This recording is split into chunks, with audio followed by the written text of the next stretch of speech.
उद्धव ठाकरेंच्या सभेपूर्वी शिवसेनेकडून ठाण्यात बॅनरबाजी, बॅनरमधून उद्धव ठाकरेंना डिवचण्याचा प्रयत्न, बॅनरवर घालीन लोटांगण वंदीन चरण असा उल्लेख।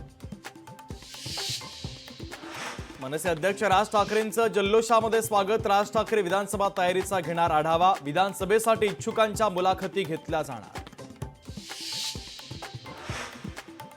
काँग्रेस नेते आजपासून मराठवाडा आणि विदर्भाच्या दौऱ्यावर, जिल्हानिहाय बैठका घेऊन विधानसभा निवडणुकीच्या तयारीचा घेणार आढावा। आमदार बच्चू कडू महाविकास आघाडीच्या वाटेवर, मोदीबाग निवासस्थानी बच्चू कडू आणि शरद पवार यांच्यामध्ये अर्धा तास चर्चा। बच्चू कडूंचं दिव्यांग आणि शेतकऱ्यांसाठी मोठं काम, महाराष्ट्रासाठी सर्व चांगल्या नेत्यांनी एकत्र येणं गरजेचं, खासदार सुप्रिया सुळेंचं वक्तव्य। मनसे आणि शिवसेना उद्धव बाळासाहेब ठाकरे पक्षामध्ये सुपारीवरून जुंपली, आम्हाला मनसेनं इशारे देऊ नये, भाजपला द्या, मनसेच्या इशाऱ्याला शिवसेना उद्धव बाळासाहेब ठाकरे पक्षाचं उत्तर।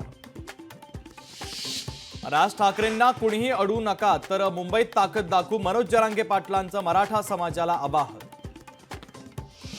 राजकीय परिस्थिती पाहून शिंदे आणि अजितदादांना सोबत घेतलं, संघाच्या बैठकीमध्ये फडणवीसांचं स्पष्टीकरण, काही बोललो नाही तरी ते आमच्या तोंडी घातलं जातं, अजितदादांचं फडणवीसांना उत्तर।